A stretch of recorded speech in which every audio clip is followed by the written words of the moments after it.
I turned up here with a disability after coming from Melbourne and worked my way into here. I worked in the paper area first, and then they got me into the shop because I could deal with customers and that. Yeah, now I sort of just look after the boys and we run the place. The old saying everyone says, what's one person's trash is another person's treasure. And not just with me and the people here.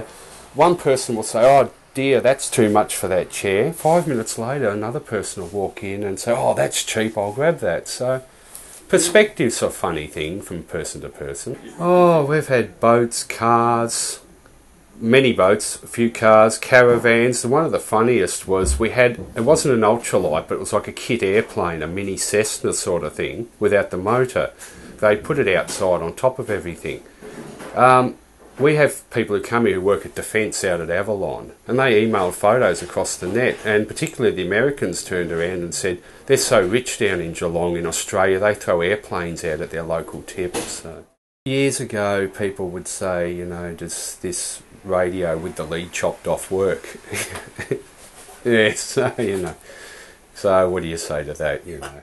Yeah, a lot of the older generation that come in, they want things to keep their mind active, so they'll buy a bunch of tools to clean them up and hang them in their shed. It just keeps them ticking over, and it's not an expensive hobby. So some used to turn up years ago and just sit out in the yard just to chat for an hour.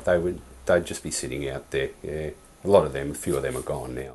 You can sell just about anything at the right price, just about any. And look, the things over the years that have sold. Amazing, some of the things, but people have a great attitude. They can build to buy two and make one, or I've seen things sell after 2 years. It sat there and people are just about to say, should we chuck that out? And it's funny, the next day it actually sells. Yeah, it's a history of mankind, some of this stuff, or certain periods in time, and yeah, I think that's what a lot of people see. So the Marilyn Monroes, that the people who wanted to buy them, we could have sold them 100 times by now, but they can't hold on to everything. It's good. I think these places are growing over the years. From what I hear, they're all over the place now, and I think they're going to be necessary for forever, basically. The landfill can't just keep digging holes and just piling. Recycling it's not just a buzzword and all that, it's a necessary evil. We have to do it. It's as simple as that. And places like this benefit the community, benefit the people working for it, the customers. I think it's a win-win for everybody, actually. So.